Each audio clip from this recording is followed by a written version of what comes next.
violência contra a mulher. Um tema sério, urgente, mas que precisa ser discutido de uma forma diferente. Porque as estatísticas assustam, sim, mas mais do que números, estamos falando de vidas. E a pergunta que fica é como mudar essa realidade?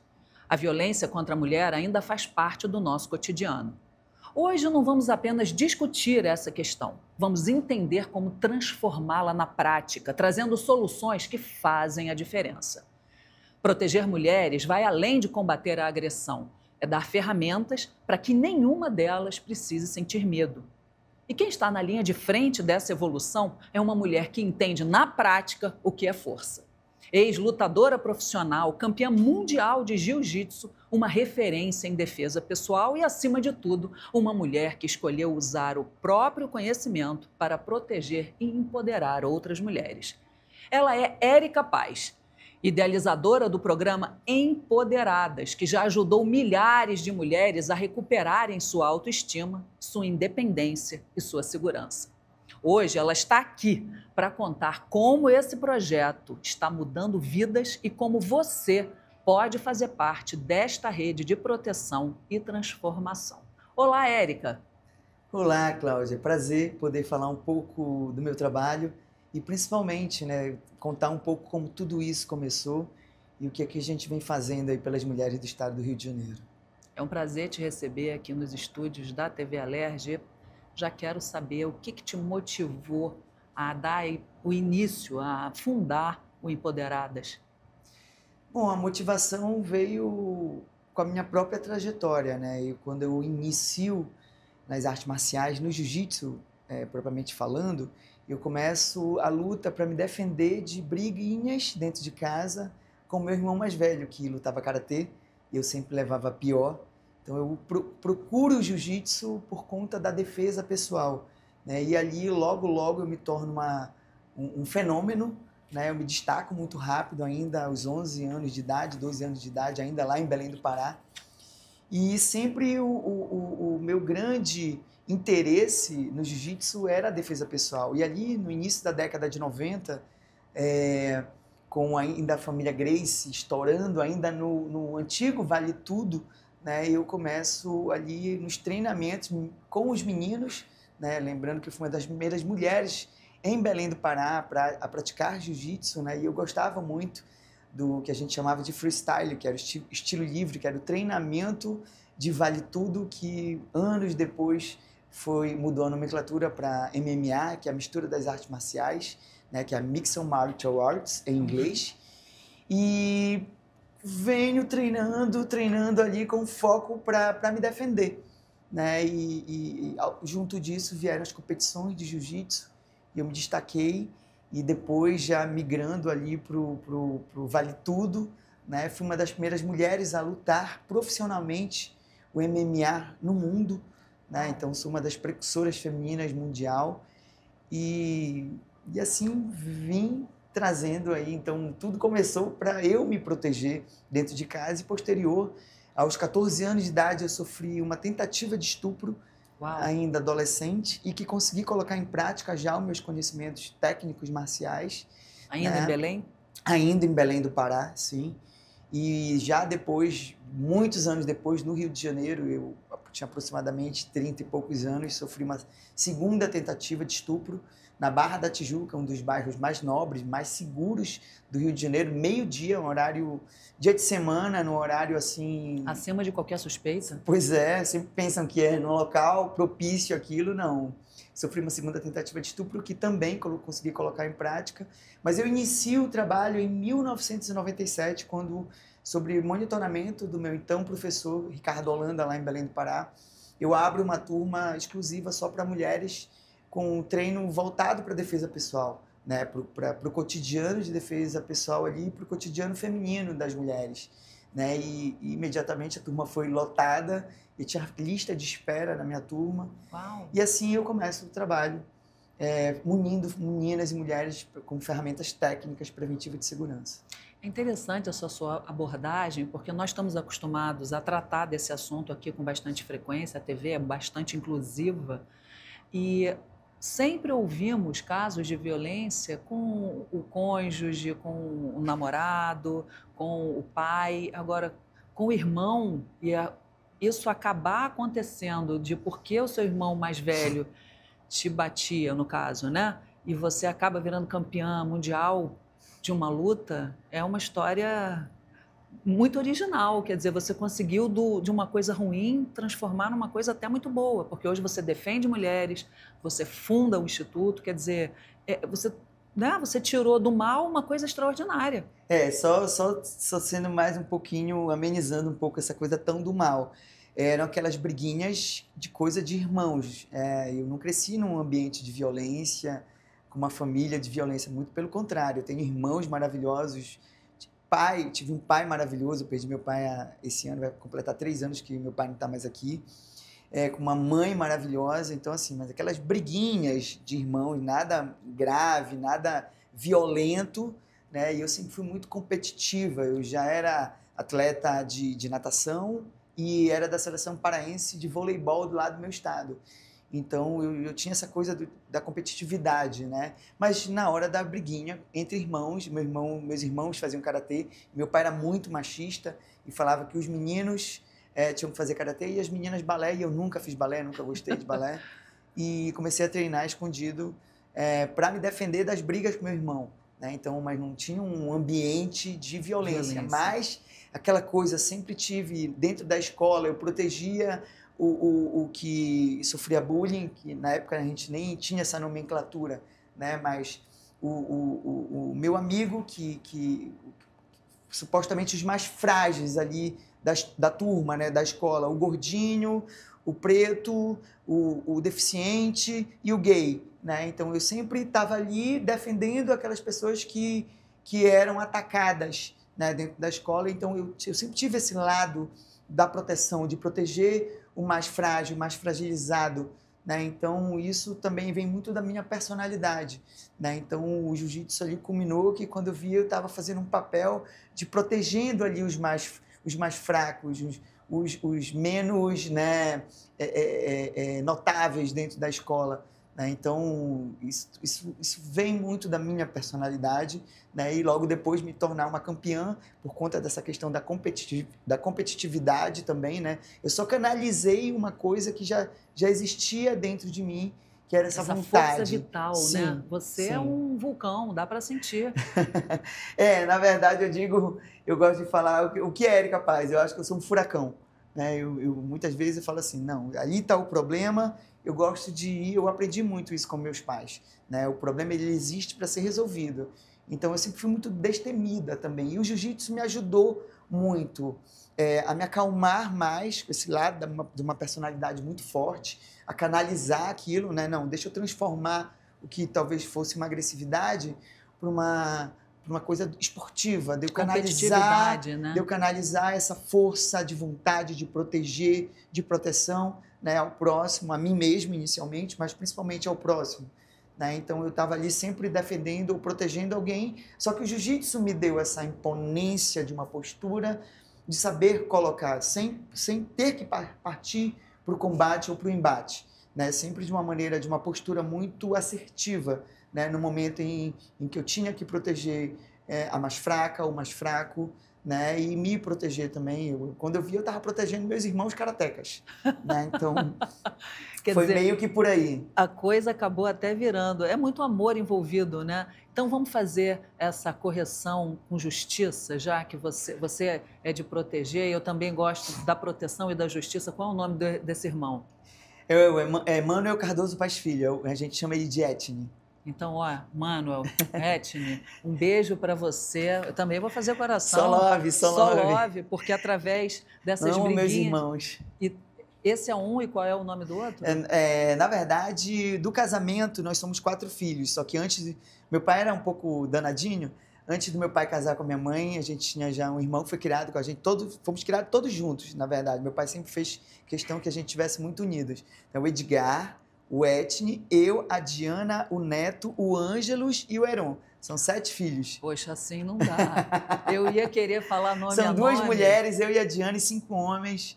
E o Etni era o mais velho do casamento ali, que era o que era o que a gente se estranhava mais, na verdade. Olha, então eu vou fazer um combo. São todos então, minha vida, um combo, todos... irmãos, toda a irmandade da Érica que contribuiu Família para ela. Paz. Família Paz, para ela, em última análise, está aqui agora, né? Então eu quero mandar esse beijo. E nesse período de 19 a 24, você apresentou o Empoderadas apresentou um crescimento explosivo.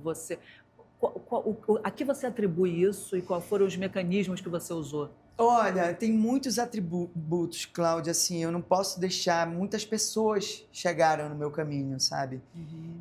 Muitas pessoas foram importantes, né? Porque eu antes de assumir no governo do estado do Rio de Janeiro, eu era do Departamento de Enfrentamento à Violência contra a Mulher da Presidência da República, né? E eu já estava desenvolvendo um trabalho a nível nacional. Só que eu sentia a vontade de dar um foco no estado que eu escolhi para viver, para construir a minha vida, para criar meu filho, né? E para criar meu neto, enfim. Quando eu escolho o Rio de Janeiro, eu falei assim, eu precisava dar um foco, né? E eu tinha muito essa necessidade de tentar construir, né? E fazer a minha parte pelo estado que eu escolhi para viver, né? Para cuidar da minha família, enfim, para construir a minha vida. Então, quando eu inicio o trabalho em 2019 aqui, eu pego um estado em recuperação fiscal, né?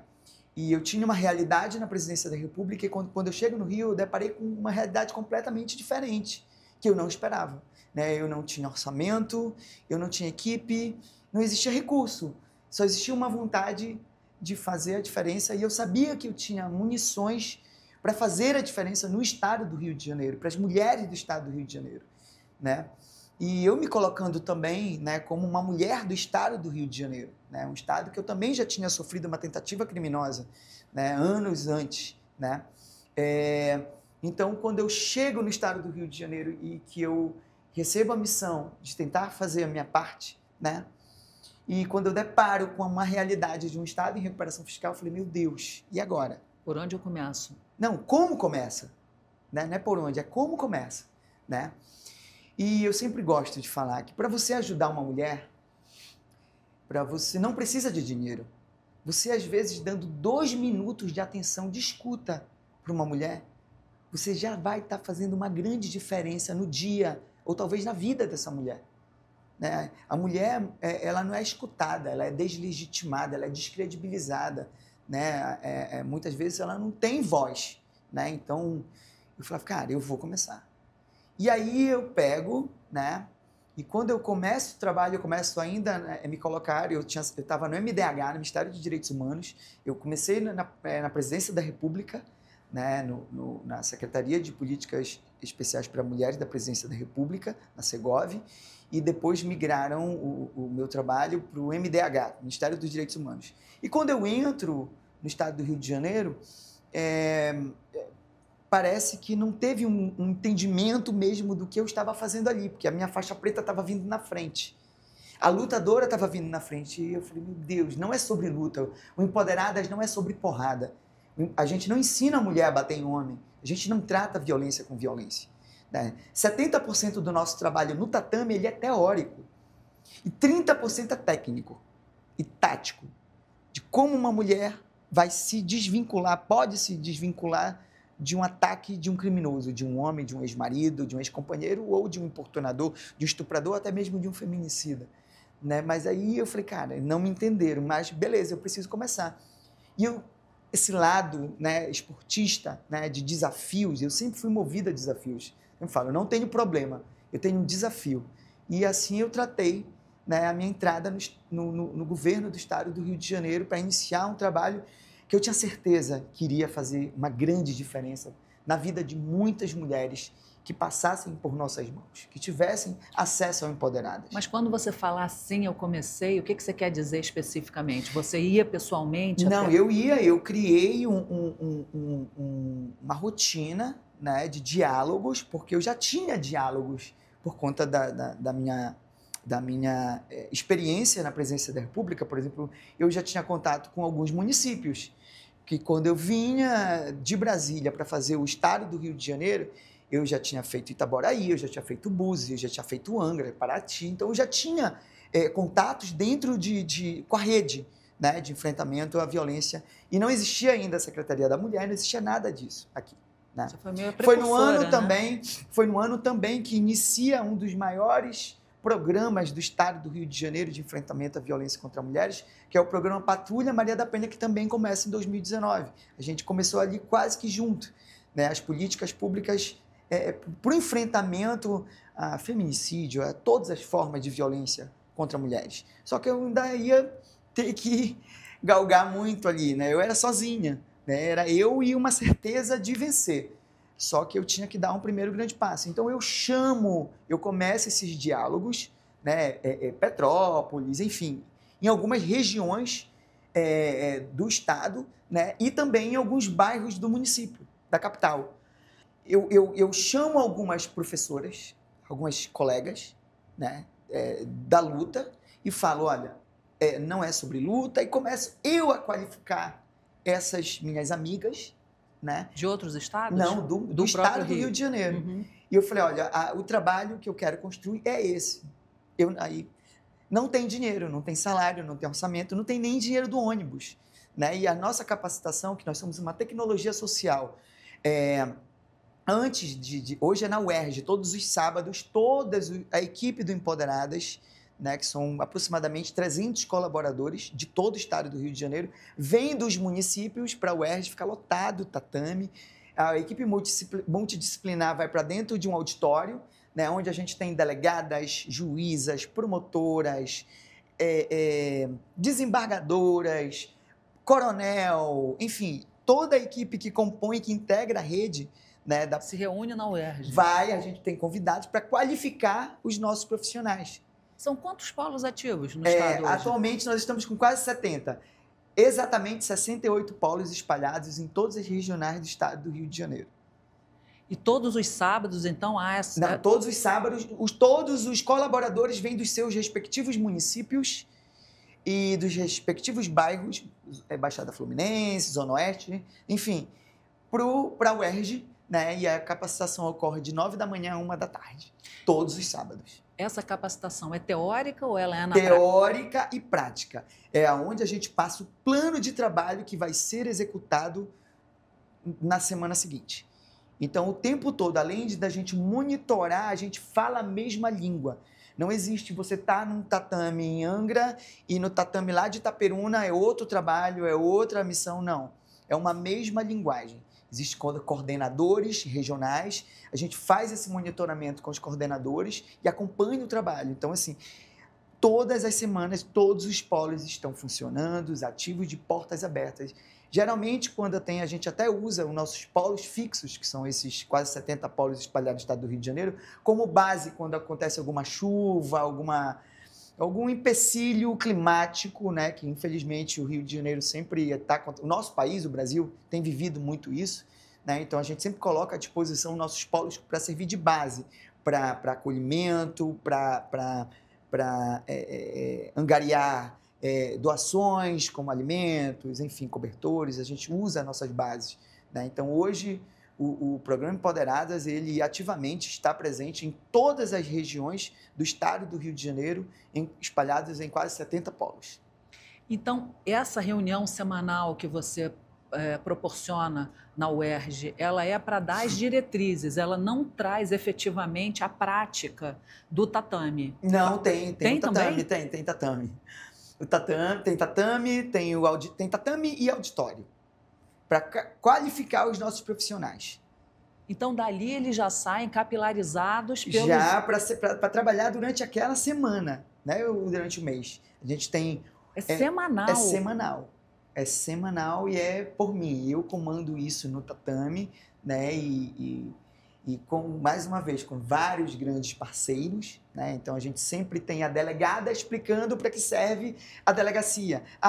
Se no município, se naquela regional não tem uma DEAN, porque infelizmente o estado do Rio de Janeiro possui apenas 14 DEANs, tem agora, né? Tá sendo ampliado, tem algumas delegacias que já tem sala lilás, né? Para dar o acolhimento adequado ali às mulheres. Mas, se não tem DEAN, a delegacia vai atender, atende. Né? Então, a gente vai mostrar, ensinar Porque quando você passa a ser uma colaboradora ou um colaborador do programa Empoderadas, você passa a ser uma referência Claro. de informação para qualquer pessoa ali, para um homem, para um marido que teve a sua esposa que foi estuprada no caminho do trabalho, para um filho que teve a sua irmã espancada, ou para uma jovem, ou para uma mulher, enfim, qualquer mulher, né, que esteja sendo stalkeada ou perseguida, né? Então a gente tem os profissionais ali que sabem dar a diretriz objetiva para a gente evitar a revitimização, né? Que é isso que é um dos piores fatores para uma mulher que já está ali totalmente fragilizada, ela ser revitimizada. Imagina, cheguei lá na delegacia e, não, aqui não é a DEAN, então eu não posso ir aqui. Não, você pode. E as delegacias estão prontas para atender vocês. Né? Não, o vizinho mexeu com a vizinha, então eu posso ligar para a Patrulha Maria da Penha? Pode também. A Patrulha Maria da Penha faz o papel da polícia, mas a Patrulha Maria da Penha ela tem uma exclusividade de monitoramento de mulheres que possuem medidas protetivas. Então a gente vai ensinando passo a passo de cada segmento. Eu quero uma medida protetiva, mas eu sou de uma zona de risco e eu tenho medo de chamar a polícia ou de ir numa delegacia porque eu moro numa zona X, na comunidade X. E como é que eu posso ter uma medida protetiva? O Estado do Rio de Janeiro hoje tem o Rede Mulher, o aplicativo, que você consegue pedir, solicitar uma medida, fazer o registro de ocorrência e solicitar uma medida protetiva através do aplicativo Rede Mulher. O Estado do Rio de Janeiro hoje tem uma rede completa de acolhimento para a mulher vítima de qualquer forma de violência. E isso a gente passa no tatame.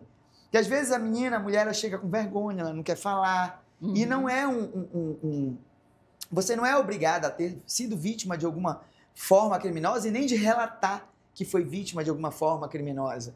Né? Às vezes a mulher ela chega calada, talvez ela nem tenha sido vítima, mas ela se sente insegura. Ela tem um marido maravilhoso em casa, porque não são todos os homens que são abusivos e agressivos. Existem sim os bons homens, os bons maridos, os bons companheiros.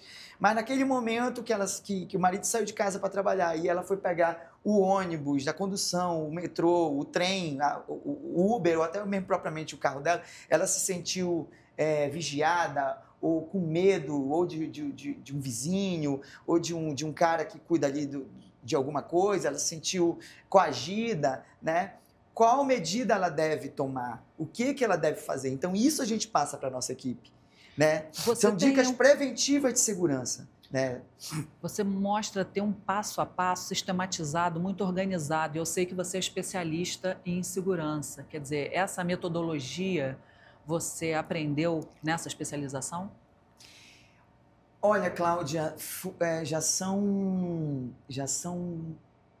quase 35 anos de muito trabalho, literalmente.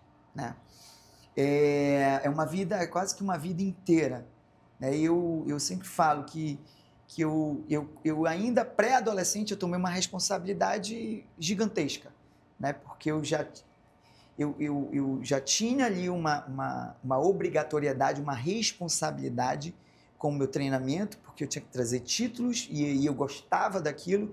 E quando eu vi, eu já tinha minha escola, e aonde eu tive minha faculdade, meus estudos, e aonde eu construí minha vida foi através da luta. Então, é uma vida inteira, né, convivendo com os maiores especialistas de artes marciais do mundo e de várias modalidades de artes marciais. Viajando para o exterior? Né, viajando para o exterior vindo.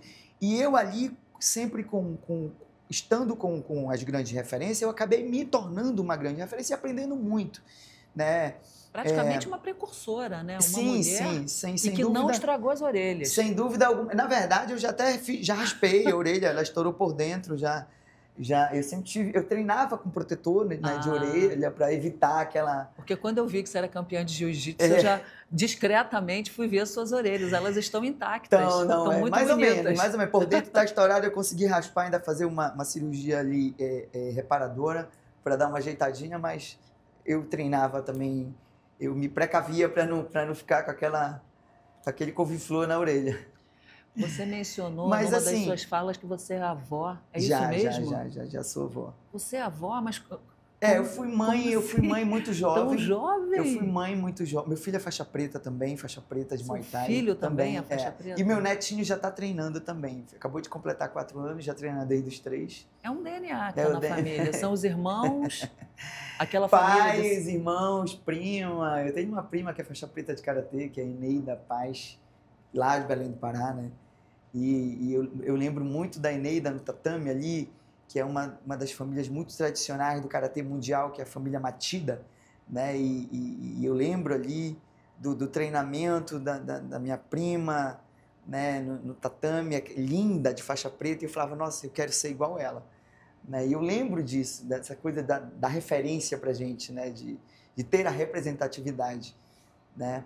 E já querendo, então, também, assim, o Pará é um grande celeiro de campeões, mas, assim, essa minha experiência me deu possibilidade de conviver com grandes nomes, grandes referências mundiais, né? A maior referência mundial de defesa pessoal hoje é o meu coordenador técnico, que é o meu mestre, que é o mestre Silvio Bering, né? É o que faz a coordenação completa técnica do trabalho que eu desenvolvo. Aí a gente começou agora o Empoderadinhas, né? O Empoderadinhas que a gente vai lançar, né? A gente lançou primeiro pelo Instituto e agora a gente está lançando, iremos lançar junto ao Estado, né? Pela Secretaria de Direitos Humanos. O Empoderadinhas é prevenção e enfrentamento a abuso e violência contra meninas de 3 a 12 anos. Empoderadas a gente atende a partir de 13 anos. Né? Então, assim, que é a adolescência, né? Na verdade, muito essa coisa, né? Eu treinei nessa minha experiência de viver com muitos grandes referências mundiais, policiais, né? Eu treino a polícia, eu treinei já agentes, só treino mulheres. Já treinei, acabei de voltar, semana passada, eu estava dentro do STF, né, fazendo um trabalho com as colaboradoras, eu dei um treinamento também especial para a Polícia Judicial, para todas as mulheres, teve o primeiro encontro da mulher policial judicial, agora em Brasília, fui convidada, fui uma das palestrantes lá desse grande evento que aconteceu agora, há pouco tempo em Brasília. Semana passada eu estava no STF, com as colaboradoras também, né, passando o trabalho. Também estive no Conselho Nacional de Justiça, que é um grande parceiro nosso também, né, levando esse trabalho. Eu estou na Ilha do Marajó com o Empoderadinhas, com o Conselho Nacional de Justiça. Abarca o Brasil. Sim, a gente deu um grande pontapé inicial agora dentro do Distrito Federal, né? Estamos chegando, acabei de receber um e-mail também, mais convites para o Distrito Federal, né? Com o Distrito Federal a gente está através de emenda, com um programa aprovado pelo Ministério das Mulheres, né? E a gente foi convidado agora para o Mato Grosso, já estamos no Pará, Amapá. Você vai dar conta, Érica? Nós temos uma tecnologia social, a gente tem uma equipe de base do Instituto bem eficiente, graças a Deus, mas a missão é essa.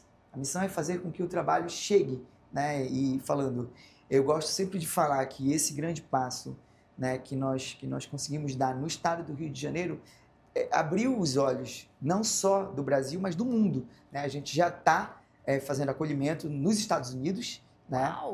Em Boston e em Nova York. Fizemos também Filadélfia, tem outros estados que nós fizemos também, que agora me fugiu.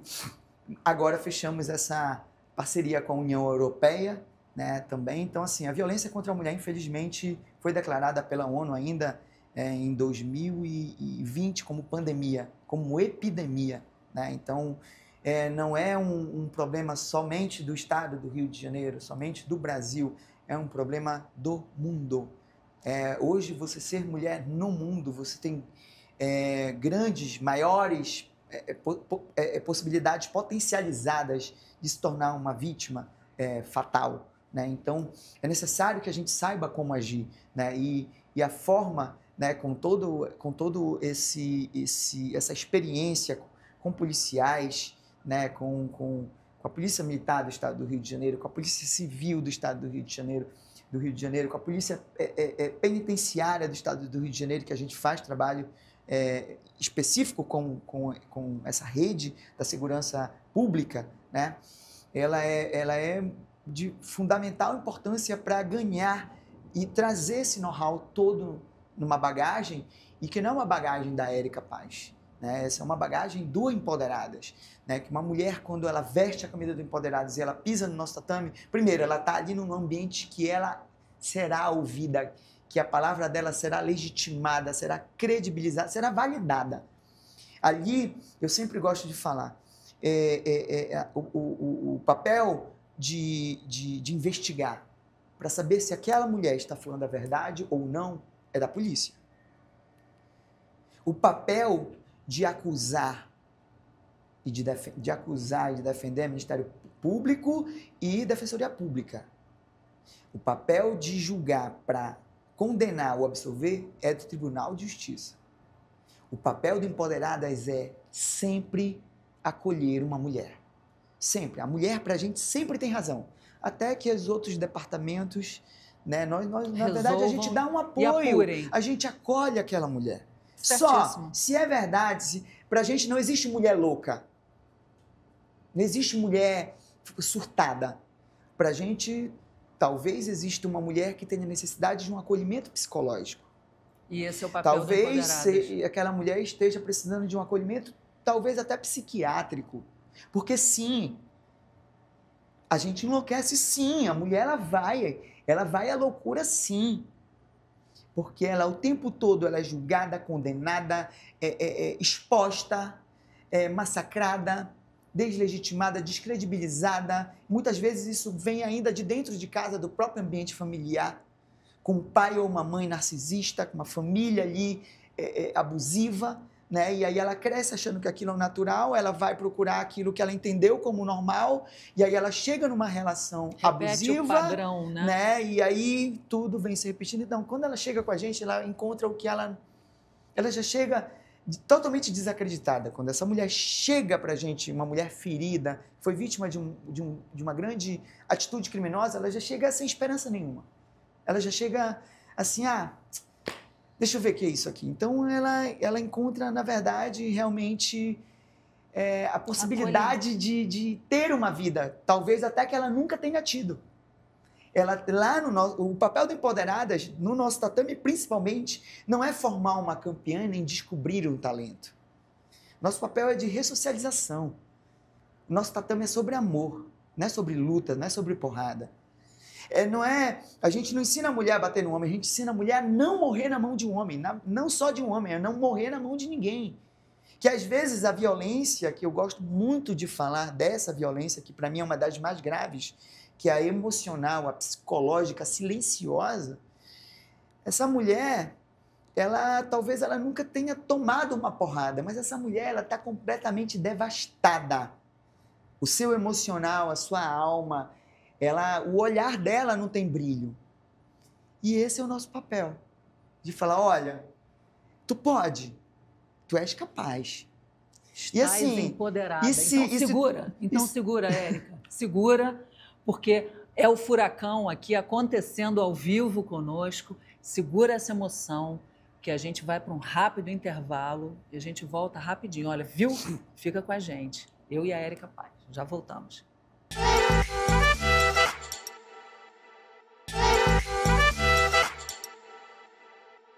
De volta com a Alerj Entrevista, hoje com o furacão Érica Paz, a idealizadora do Empoderados. Eu não posso perder um segundo aqui, porque ela é um fenômeno da natureza. Érica, tive que te interromper, porque nós temos que ter o nosso intervalo. Agora, eu quero saber com mais precisão o que é o protocolo, como se dá o Empoderadas na prática, nesses polos, e também quero que você já aproveite, para eu não ter que te interromper de novo, e já diga para a nossa espectadora, dê uma dica, uma orientação aqui para quem nos assiste. É contigo. Cláudia, o tatame do Empoderadas é a iminência do crime, né, de uma tentativa criminosa. Então, qual é a nossa área de atuação? A gente atua contra importunadores, feminicidas, estupradores, criminosos domésticos e assediadores. A gente tem uma nova modalidade agora criminosa, né, que é a violência política de gênero, né? Como uma mulher pode identificar que está sendo vítima dessas formas criminosas?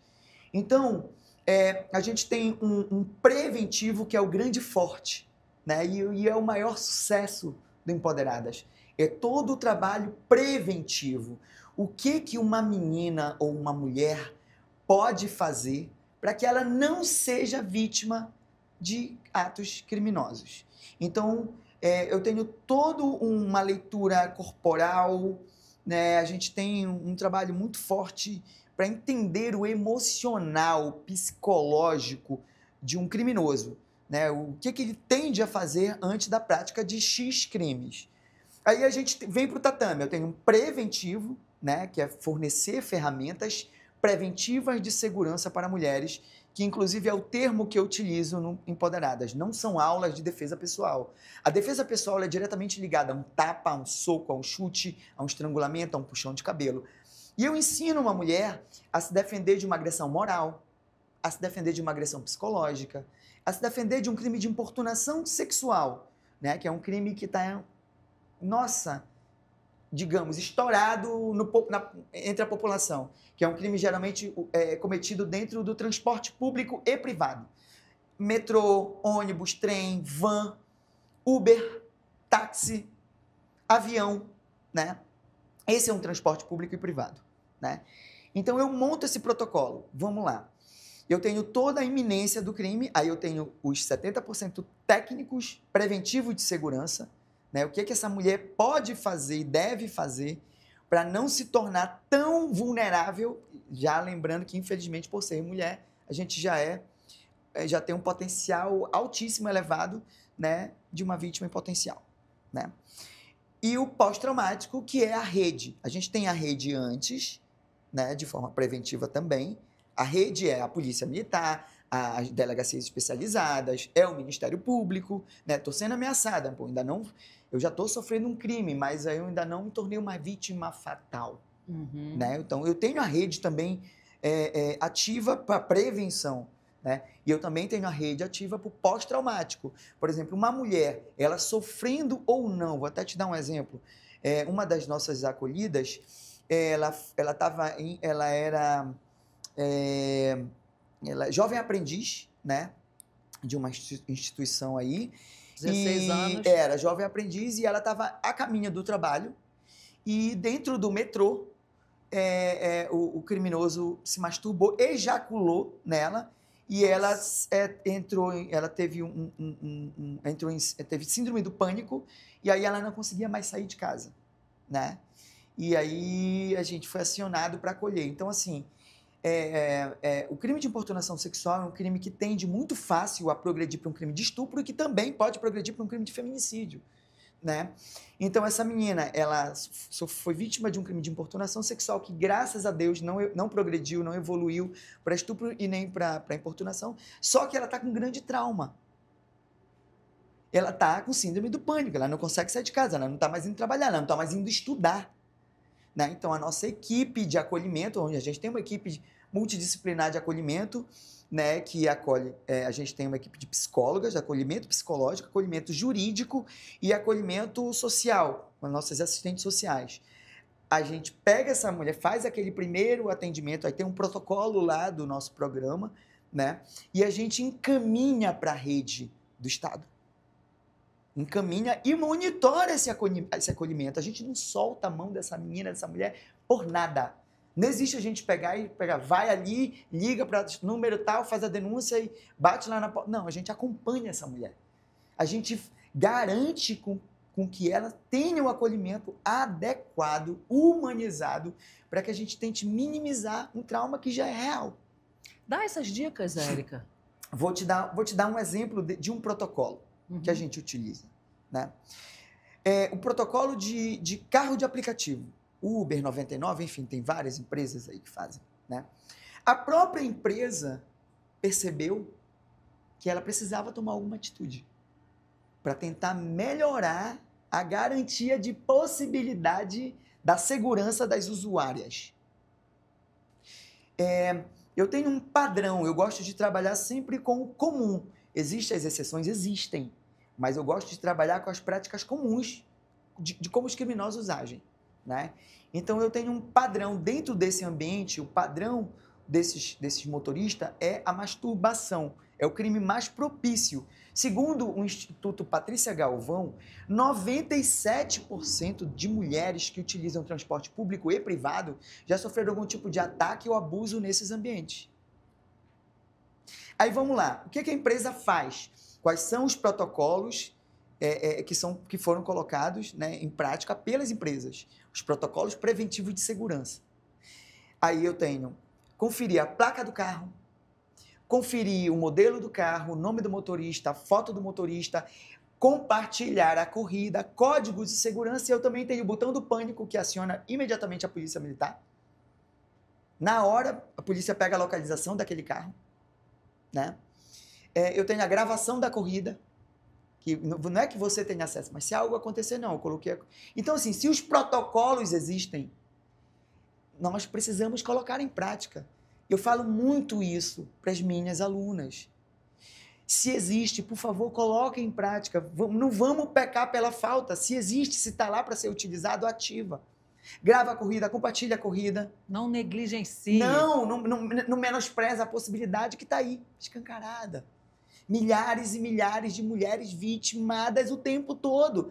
Segundo, a gente está falando aqui, tem mulher sendo importunada sexualmente, agora tem mulher sendo estuprada, tem mulher sendo morta agora, tem mulher sendo espancada agora, agora tem mulher sendo perseguida, tem mulher sendo ameaçada agora, nesse exato momento.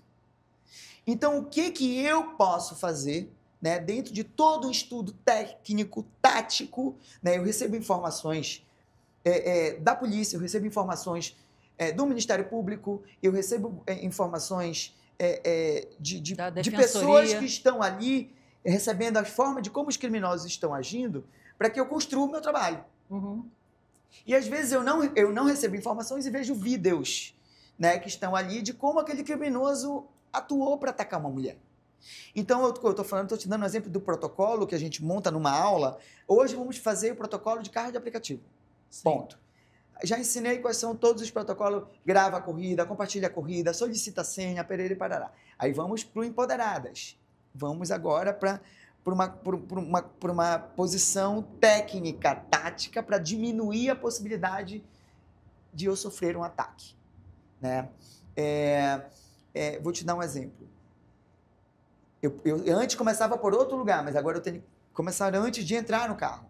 Né? Já coloquei tudo, conferi a placa, pererê, tudo que a empresa me oferta. E aí agora eu tenho uma nova modalidade que mulheres vítimas relatam, que elas entraram, sentiram um cheiro, ou umas sentiram cheiro forte, outras não sentiram cheiro forte. Né? E a sensação é uma quentura no braço e a vista escurecendo. Uau! Relatos de vítimas, inclusive no Rio de Janeiro. Uma substância química que entorpece essa mulher e apaga essa mulher. Né? E aí, o relato das vítimas, e eu só pegando aqueles relatos, putz, meu Deus do céu, onde eles vão parar? Né? Então, e aí uma das vítimas, fui tentar baixar o vidro, não consegui baixar, porque a trava do vidro, para você ter a liberdade de fechar o vidro do carro e baixar, é do motorista. Ok? Outro relato de uma outra vítima.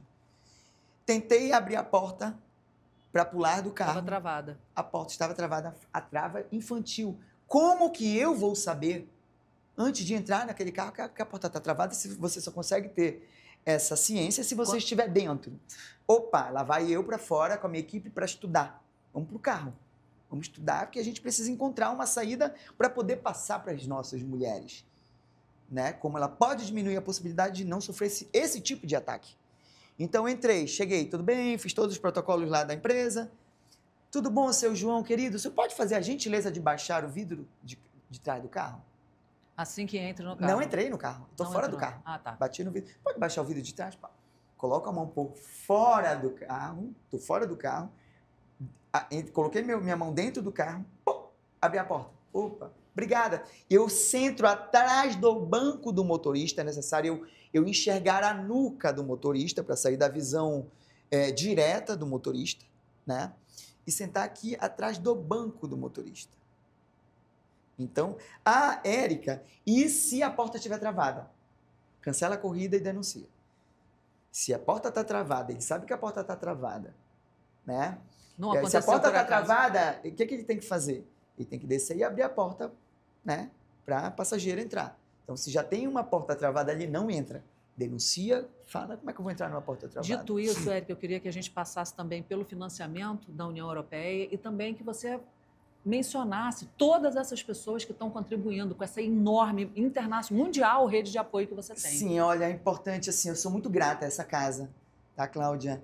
Eu lembro que, como eu te falei no início, né, todos os nossos colaboradores, nossas colaboradoras eram voluntárias mesmo, né, e assim, sem nada, não existia recurso, nada, era um grupo de mulheres e homens também querendo ajudar, querendo me ajudar e acreditando no que eu acreditava, né, porque ainda era um grande sonho, né, só que já estava dando certo, nós já estávamos em 18 polos, e num ato literalmente, de desespero meu, e eu não conseguia agenda com o presidente daqui, eu não conseguia agenda, e aí eu peguei, tomei um banho gelado e falei, eu vou conseguir, eu vou lá hoje. E eu já tinha vindo, né, eu já tinha ido até a Alerj algumas vezes e não tinha conseguido, até o dia que eu peguei e falei assim, eu não saio de lá se eu não conseguir. E estava terminando o tempo para o planejamento orçamentário do ano seguinte, né? Eu tinha muitas professoras que estavam passando necessidade, né?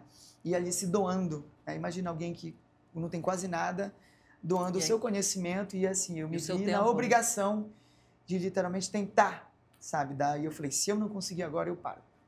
Né? E eu saí de casa com uma determinação igual de quando eu ia para uma medalha de ouro. Fui campeã do mundo, sabe? Foi assim, não existe eu voltar sem a vitória. Né? E aí eu tive a Flávia daqui, que era assessora do presidente, na época o presidente era o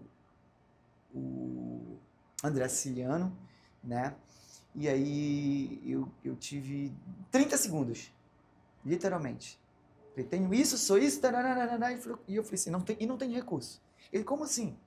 Né? Então eu sou muito grata a essa casa. Né? Eu sei que o presidente representa todos os parlamentares, né? E a gente tem se esforçado muito. Né? Eu sou muito grata, que é uma das mulheres que foi uma grande, eu digo conquista, porque quando você conhece alguém que faz a diferença na tua vida e te ajuda a fazer a diferença na vida de outras pessoas, né? Essa pessoa ela é merecedora, né? de abraços, de elogios, de méritos, né? Que é a minha chefe, que é a Rosângela Gomes, que é secretária de Desenvolvimento Social e Direitos Humanos do Governo do Estado do Rio de Janeiro, deputada federal licenciada, né? É uma mulher que eu tenho muita gratidão e me ajudou muito também, né? A continuar nessa ascensão, nesse crescimento com Empoderadas, né? E também no nascimento do Empoderadinhas, né? O deputado André Siciliano, a Tia Ju, tantos e tantos, Rafael Nobre, tem tantos e tantos o Neto, deputado Neto, tantos e tantos parceiros aqui de dentro, sabe, e que não é sobre partido, não é sobre um grupo político, sabe, mas é sobre homens e mulheres, né, que foram eleitos pela população e que representam, sabe, e que têm comprometimento com a vida de mulheres. Então, não podia deixar de agradecer tantas e tantas e tantas pessoas. Né? O ex-secretário Matheus Quintal, de Direitos Humanos, foi um cara que também...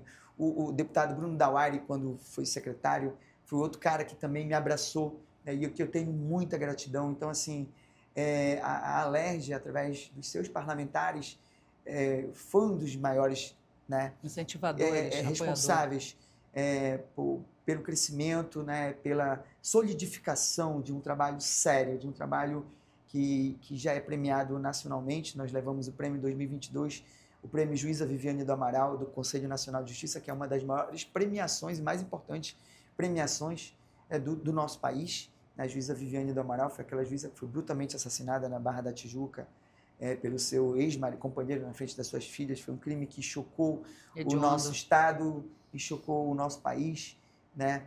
E nós levamos esse prêmio do Conselho Nacional de Justiça. Ano passado levamos o prêmio The Brazilian Times, que é o maior canal de comunicação internacional nos Estados Unidos, de brasileiros, né, com o trabalho que a gente desenvolve e leva acolhimento para as mulheres brasileiras, fluminenses e cariocas, Eu né, que escrevo nesse residem nos jornal. Estados Unidos, e nós levamos esse maior prêmio, essa premiação aconteceu em Nova York, em Manhattan, né, e eu fiquei muito feliz representando o Empoderadas, representando essa tecnologia do estado do Rio de Janeiro, que está sendo literalmente importada por outros países, né, estão levando a gente daqui e exportada também, né,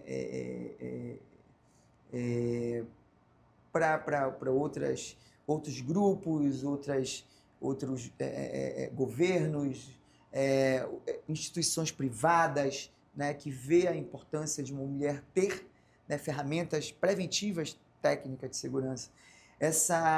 Eu não posso deixar também de elogiar essa grande parceria com a Universidade do Estado do Rio de Janeiro, com a UERJ, onde eu tenho que agradecer muitíssimo a nossa coordenadora acadêmica, que é a professora Luciana, que tem desempenhado um trabalho incrível acadêmico de pesquisa, né, com o nosso trabalho, que está servindo de referência não só, né, para o estado do Rio de Janeiro, mas para o mundo e especificamente agora para a União Europeia, com esse incentivo que veio da União Europeia, né, para poder entender a forma que a gente trabalha, especificamente para crimes virtuais, que também é um crime que é silencioso, mas perturba, tira a paz e leva mulheres a suicídio, a depressão, né, por ameaça, por exposição sem consentimento, por perseguição, e muitas vezes, né, a gente teve um caso de grande repercussão agora no nosso país, que foi o assassinato daquela jovem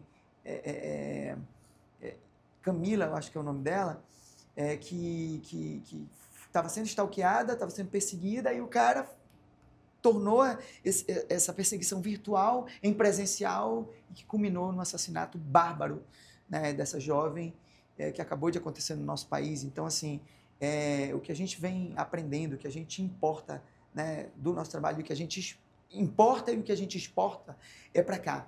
O nosso grande celeiro, o nosso grande ponto focal é o estado do Rio de Janeiro.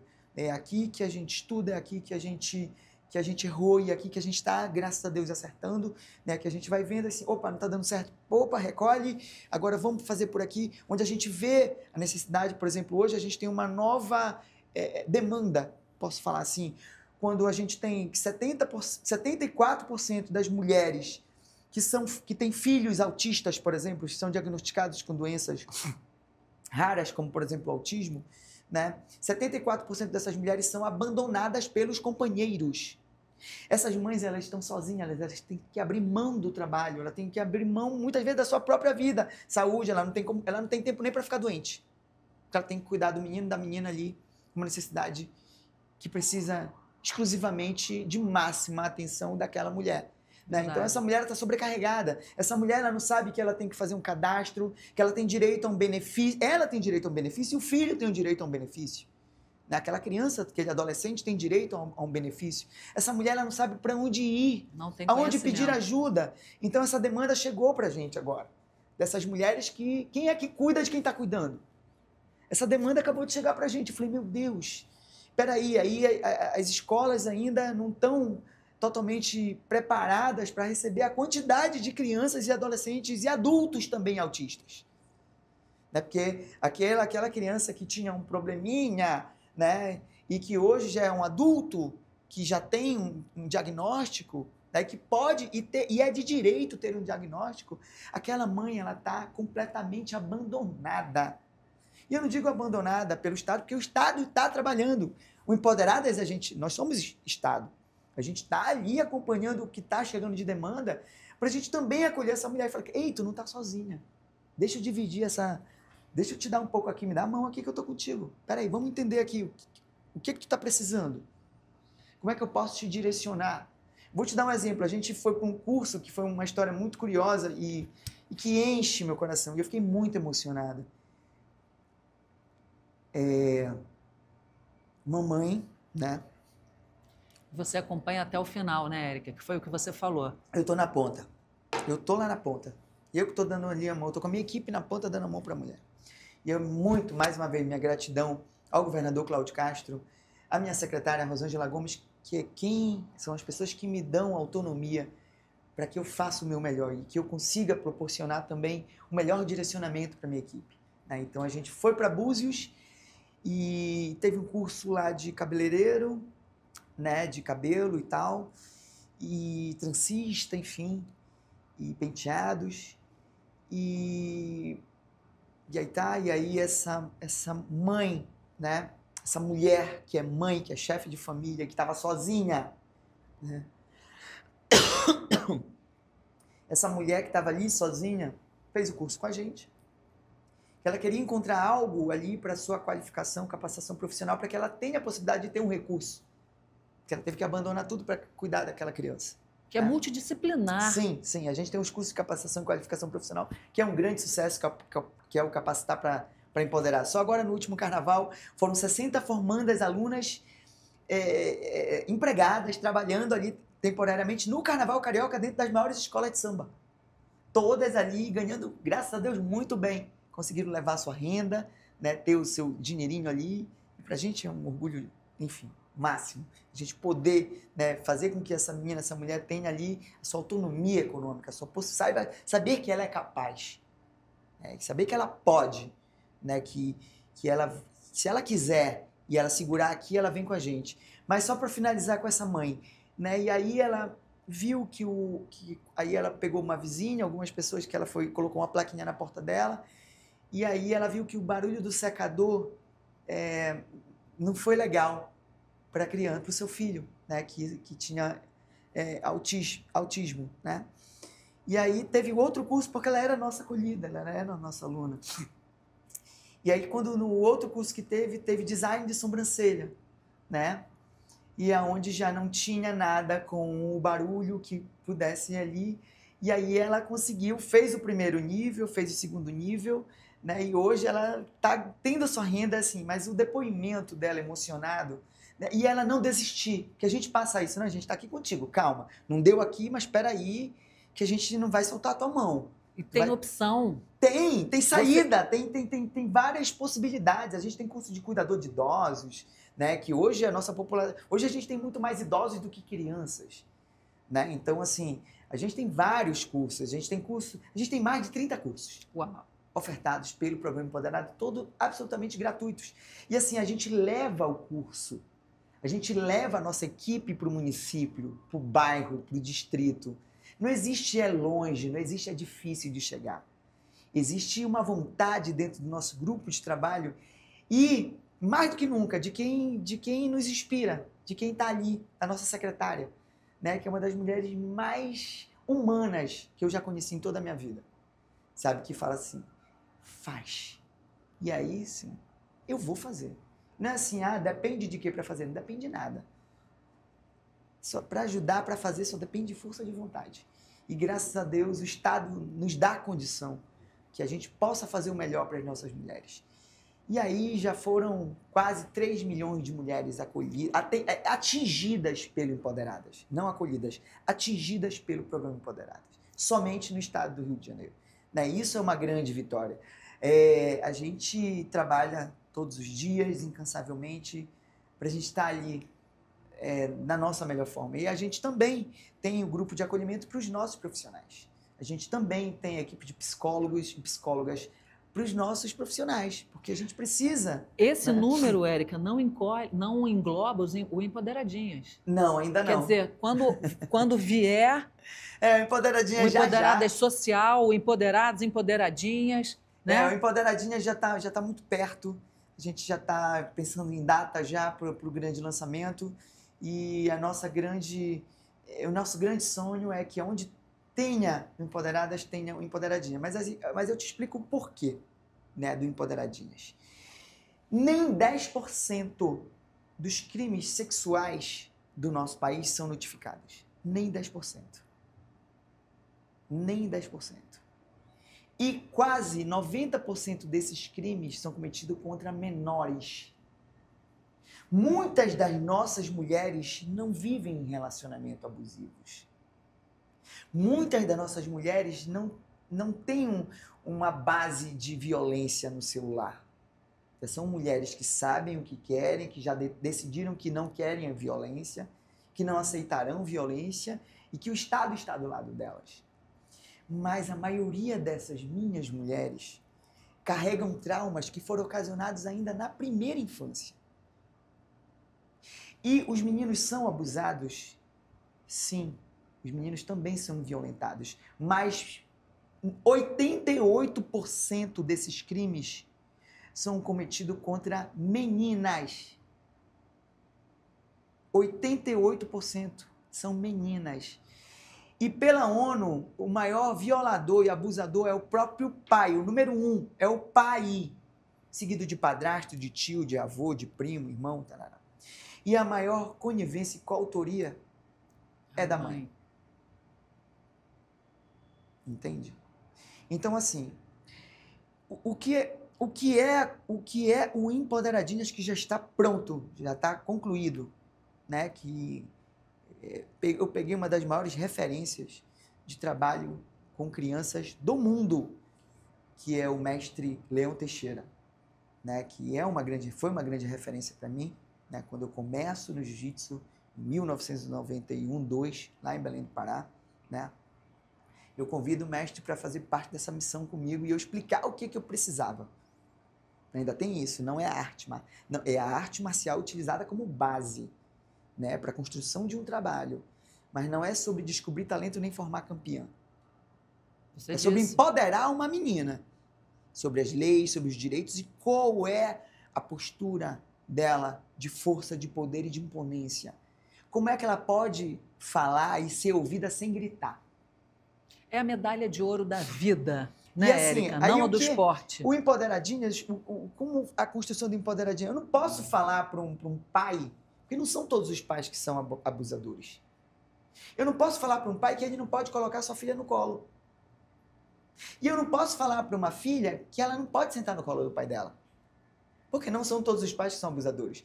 Mas no momento em que eu ensino a forma não criminosa, não sexual, de como ela deve sentar no colo de um adulto, de uma maneira correta, não criminosa, qualquer adulto que a conduzir para o seu colo, porque o criminoso não é a criança que procura o colo do abusador, é o abusador que a conduz para o seu colo de forma criminosa. No momento em que eu ensino essa menina de 3 aninhos, de 4 aninhos, a como ela deve sentar no colo de um adulto, qualquer maneira diferente, ou seja, criminosa, ela vai dizer, não, papai, não, titio, tá errado, é assim que senta. E esse adulto, esse responsável, ele vai ter a ciência de falar, olha, ela é empoderadinha, com ela não mexe, porque ela já sabe o que é certo, o que é errado. E sem a gente falar de sexo, a gente não vai falar sobre sexualidade, a gente vai falar sobre o que pode, o que não pode, o que é de direito, o meu corpo, como não deixar invadir meu corpo. Então, eu estou com grande pretensão que o Empoderadinha vai ser um grande sucesso e eu tenho certeza que esse vai ser um grande passo para que a gente tenha meninas fortalecidas, não vitimadas ainda na sua primeira infância. Né? Então, esse é o grande objetivo do nascimento aí do Empoderadinhas, que vai chegar com força total. É o conhecimento empoderador, né? Olha, é uma alegria estar com você. Deixa o seu Instagram ou alguma forma das mulheres poderem o seu contato. Como é que é? Bom, eu queria agradecer primeiro a todas que disponibilizaram um pouco o seu tempo para assistir e ter um pouco mais de entendimento do que é o Empoderadas e o Empoderadinhas. Falar que quem quiser saber o polo mais próximo, né, onde tem os cursos, que dia, horários, enfim, os municípios, os bairros, @empoderadas de poder, empoderadas.rj e @empoderadinhas.rj. E o meu Instagram é o Erica com C, E-R-I-C-A, Erica Paes, P-A-E-S, Erica Paes 5. Então eu tô lá, quem quiser falar um pouquinho, fazer uma denúncia, pedir ajuda, a gente está lá para acolher com uma equipe magnífica que vai te dar a mão e não soltar de nenhuma forma. Obrigada. Que lindo. Muito obrigada, Érica, pela sua presença e a você por estar conosco. Nós sabemos muito bem que a sua audiência é uma questão de escolha. Deixo aqui o meu beijo, meu abraço fraterno para minha querida amiga, que a Érica tanto citou aqui, Rosângela Gomes, que desde sempre, desde Brasília, quando eu cobria lá, ela sempre também me empoderou e me tratou sempre muito bem. Até o próximo programa e muito obrigada.